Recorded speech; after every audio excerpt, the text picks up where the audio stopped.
1559년 가을 황해도 구월산 일대가 수천 명의 광군으로 포위되었습니다. 조선 조정은 이 한 사람을 잡기 위해 황해도, 경기도, 평안도 3개 도의 병력을 총동원했습니다. 5천 명이 넘는 군사가 한 명의 도적을 잡기 위해 움직인 것입니다. 포위망 중심에는 10년간 조선 팔도를 휘저으며 관가를 습격하고 곡식과 재물을 빼앗은 인물이 있었습니다. 그의 이름은 임꺽정. 조선 왕조 역사상 최대 규모의 도적 집단을 이끈 전설적 인물이었습니다. 명종은 어전회의에서 말했습니다. 임꺽정의 세력이 사방에서 일어나 나라를 어지럽히고 있다. 반드시 소탕하라. 한 명의 백정 출신 도적이 어떻게 조선 왕조를 이토록 떨게 만들었을까요? 그는 어떻게 평범한 백정에서 수천 명을 거느린 두목이 되었을까요? 백성들은 왜 그를 도적이 아닌 영웅으로 불렀을까요? 그리고 왜 조선 조정은 이 한 사람에게 그토록 집착했을까요? 이 질문에 답하기 위해서는 16세기 조선의 어두운 이면으로 그리고 한 백정 청년의 삶으로 들어가야 합니다.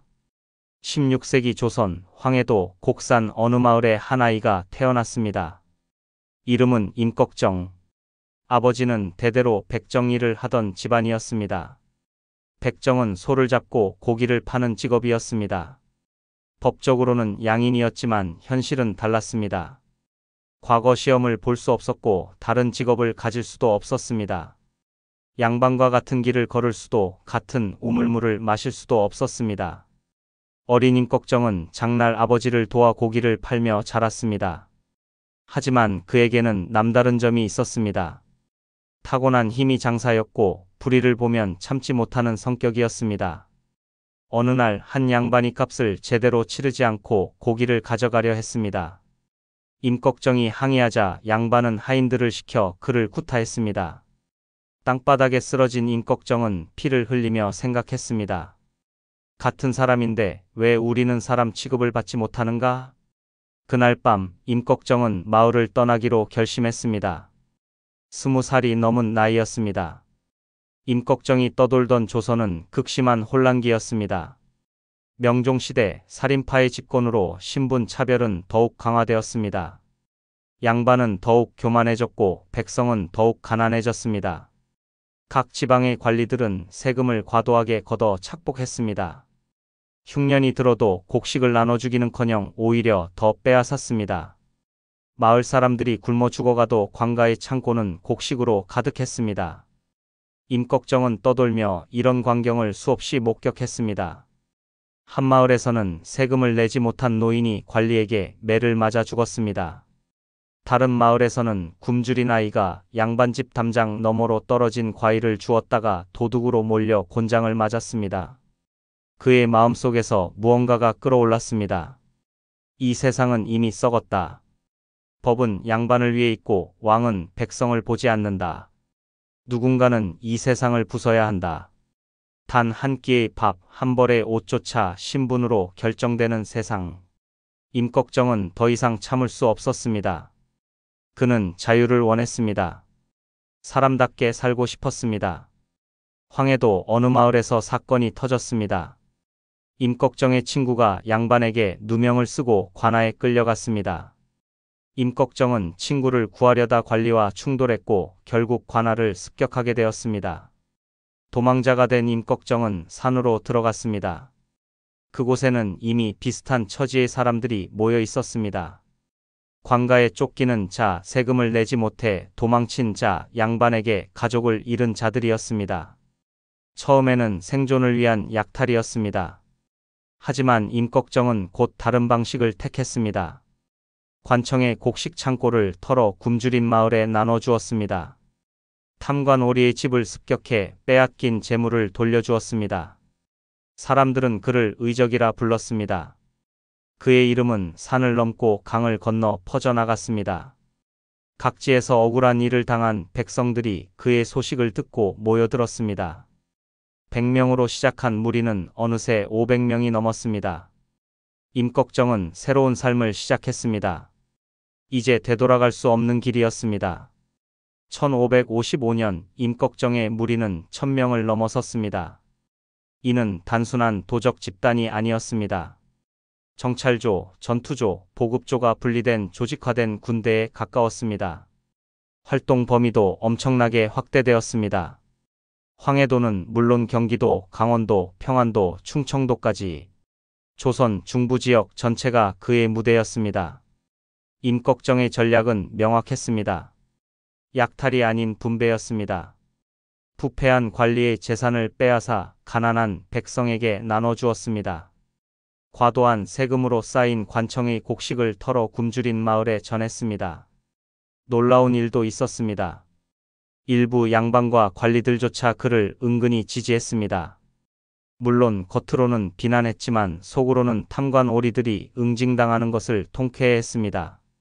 백성들은 그를 영웅으로 여겼습니다. 임꺽정이 온다는 소문만 돌아도 탐관 오리들은 떨었고 가난한 백성들은 희망을 품었습니다. 하지만 이는 곧 왕권에 대한 직접적 도전을 의미했습니다. 백성을 위한 정의는 조정이 보기엔 반역이었습니다. 조선 조정이 움직였습니다. 명종은 긴급 어전회의를 소집했습니다. 임꺽정의 세력이 사방에서 일어나니 세도의 병력을 총동원하라. 한 사람을 잡기 위해 세계도의 관군이 동원되었습니다. 이는 전례 없는 일이었습니다. 황해도 관찰사는 임꺽정을 국가안보를 위협하는 존재로 규정했습니다. 첫 번째 토벌이 시작되었습니다. 300명의 관군이 임꺽정의 근거지로 진격했습니다. 하지만 결과는 참담했습니다. 임꺽정은 관군의 움직임을 미리 파악하고 협곡에 매복했습니다. 50여 명의 관군이 사상되었고 나머지는 퇴각했습니다. 이 승리로 임꺽정의 명성은 더욱 높아졌습니다. 각지의 도적들과 불만을 품은 백성들이 그의 깃발 아래로 모여들었습니다. 하지만 내부에서 문제가 시작되었습니다. 조직이 커지면서 통제가 어려워졌습니다.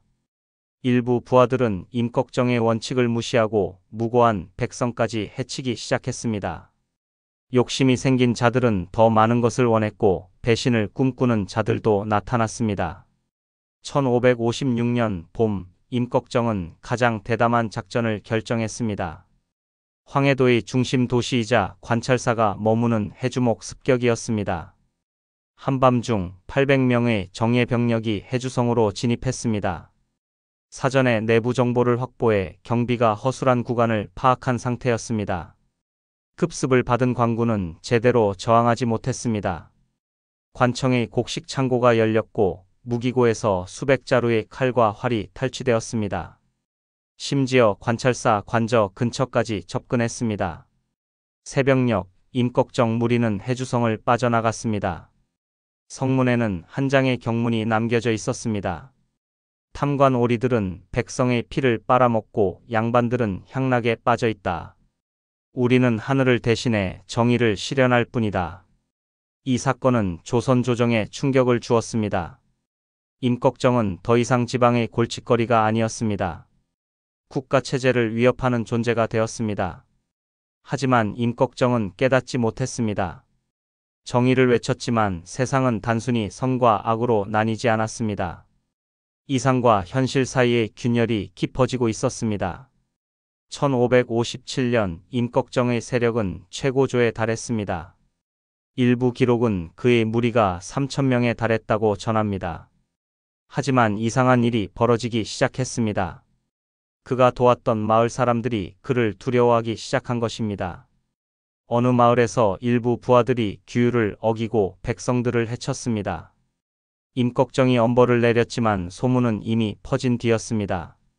임꺽정 무리가 온다는 말에 백성들이 도망치기 시작했습니다. 임꺽정은 혼란스러웠습니다. 자신은 백성의 이름으로 싸웠습니다. 탐관 오리와 부패한 양반들에 맞섰습니다. 그런데 정작 그 백성들이 자신을 두려워했습니다. 한밤중 그는 스스로에게 물었습니다. 정의란 무엇인가? 내가 싸우는 것은 정말 정의인가? 아니면 단순한 복수인가? 더 큰 문제가 있었습니다. 조직이 너무 커졌습니다. 각지에 흩어진 부하들을 통제할 수 없었습니다. 임꺽정의 이름으로 저질러지는 범죄들이 늘어났지만 그는 막을 수 없었습니다. 1558년 조정의 압박은 더욱 거세졌습니다. 명종은 특별 토벌군을 편성했습니다. 5천 명이 넘는 병력이 동원되었습니다. 새로운 전략도 수립되었습니다. 정면 대결 대신 포위망을 서서히 좁혀가는 방식이었습니다. 더 위협적인 것은 첩자들이었습니다. 조정은 막대한 포상금을 내걸었습니다. 임꺽정의 정보를 제공하는 자에게는 신분 상승의 기회까지 약속했습니다. 내부에서 균열이 시작되었습니다. 포상금에 눈이 먼 자들이 하나둘 이탈했습니다. 어느 날 밤 중요한 작전 정보가 누설되어 큰 손실을 입었습니다. 임꺽정은 깨달았습니다. 자신이 지키려 했던 것은 백성이었습니다. 왕이 아니라 부패한 세상과 싸웠습니다. 하지만 그 과정에서 많은 것이 왜곡되었습니다. 가을이 깊어갈 무렵 임꺽정은 마지막 결단을 내렸습니다. 남은 부하들을 모아놓고 말했습니다. 여기서 흩어져라. 각자 살 길을 찾아라. 부하들이 반발했지만 임꺽정은 단호했습니다.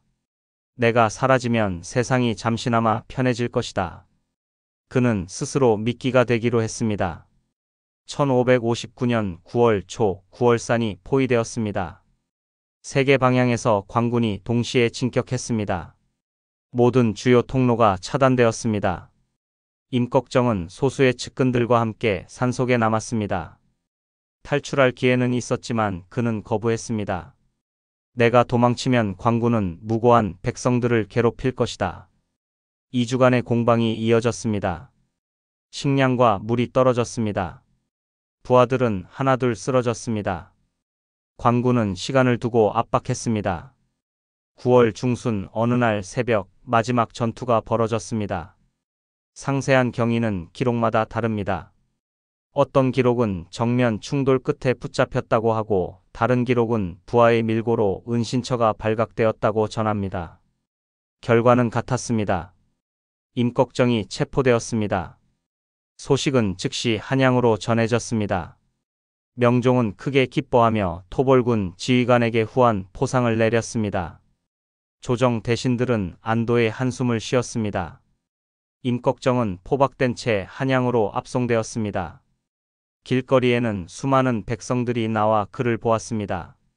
어떤 이들은 동정의 눈빛을, 어떤 이들은 조롱을 보냈습니다. 한양 저작거리 형장이 마련되었습니다. 조정은 임꺽정의 처형을 대대적으로 공개했습니다. 왕조의 권위를 회복하고 잠재적 반란자들에게 경고를 보내기 위해서였습니다. 수천 명의 백성들이 모였습니다. 누군가는 궁금해서, 누군가는 마지막을 지켜보기 위해 왔습니다. 임꺽정은 끝까지 굴하지 않는 태도를 보였다고 전해집니다. 형리가 마지막으로 할 말이 있느냐고 묻자 그는 짧게 답했다고 합니다. 나는 내 길을 걸었을 뿐이다. 후회는 없다. 다만 이 세상이 조금이라도 나아지기를 바랄 뿐이다. 형이 집행되었습니다. 그의 시신은 효수되어 여러 날 저작거리에 걸렸습니다. 다른 도적들에게 본보기로 삼기 위해서였습니다. 임꺽정의 잔당들은 뿔뿔이 흩어졌습니다. 일부는 계속 저항했지만 더 이상 조직화된 세력은 없었습니다. 수개월 내에 대부분이 체포되거나 투항했습니다. 10년간 조선을 뒤흔들었던 임꺽정의 시대가 끝났습니다. 하지만 그의 이야기는 끝나지 않았습니다. 조선의 공식 기록은 냉혹했습니다. 임꺽정은 극악무도한 도적으로 백성을 괴롭히고 나라를 어지럽힌 역적이다. 조정은 그를 철저히 악인으로 규정했습니다. 왕조의 질서를 위협한 범죄자일 뿐이었습니다. 하지만 민심 속 기억은 달랐습니다. 그를 모르는 백성들은 전설처럼 그를 노래했습니다. 억눌린 시대의 영웅으로 기억했습니다.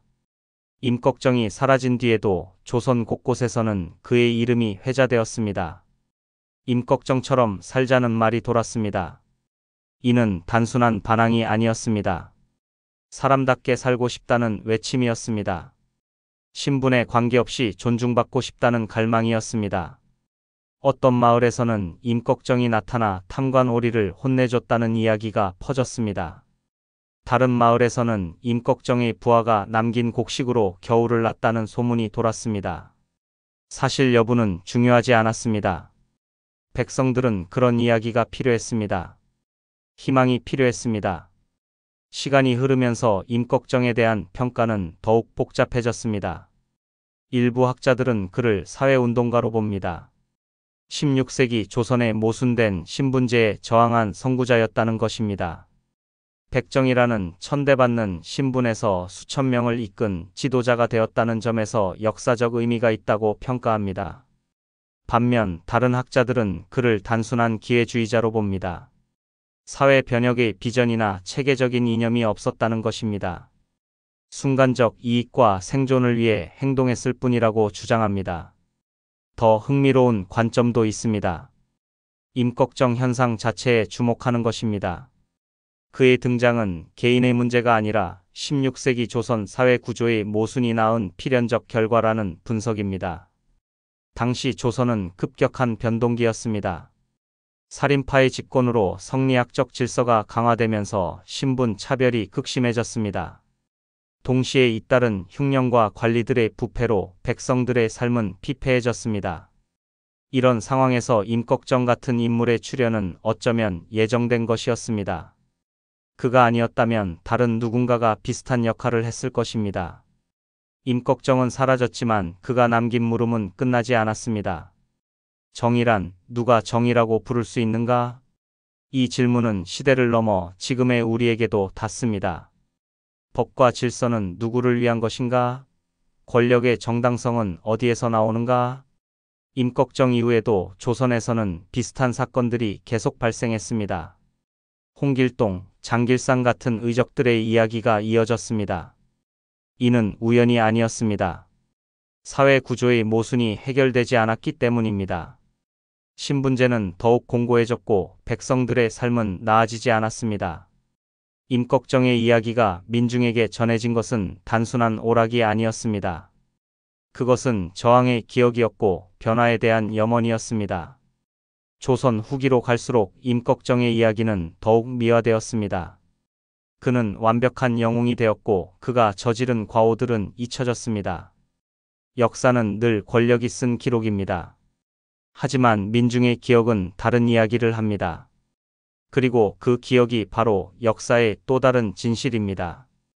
임꺽정은 실패한 반역자일까요? 아니면 시대를 앞서간 첫 번째 시민이었을까요?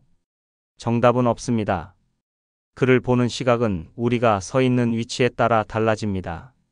하지만 한 가지는 분명합니다. 임꺽정의 이야기가 500년이 지난 지금도 여전히 우리에게 울림을 준다는 것입니다. 사회적 불평등이 극에 달하면 반드시 저항이 나타난다는 교훈을 줍니다. 개인의 저항에는 명확한 한계가 있다는 것도 보여줍니다. 진정한 변화는 구조적 개혁을 통해서만 가능합니다. 대중의 지지는 일시적일 수 있습니다. 초기에 그를 떠받들던 백성들이 나중에는 등을 돌렸습니다. 명분만으로는 지속적인 지지를 얻을 수 없습니다. 오늘날 우리 사회도 여전히 불평등과 부조리가 존재합니다. 형태는 다르지만 본질은 비슷합니다. 임꺽정의 질문은 여전히 유효합니다. 정의란 무엇인가? 법은 누구를 위한 것인가? 우리는 어떻게 살아야 하는가? 이 질문에 답하는 것은 우리의 몫입니다. 역사는 과거의 기록이지만 동시에 현재를 비추는 거울입니다. 임꺽정의 이야기는 끝났지만 그가 남긴 물음은 계속됩니다. 구독과 좋아요는 더 많은 역사 이야기를 만드는 데 큰 힘이 됩니다. 다음 시간에도 재미있는 역사 이야기로 찾아뵙겠습니다. 감사합니다.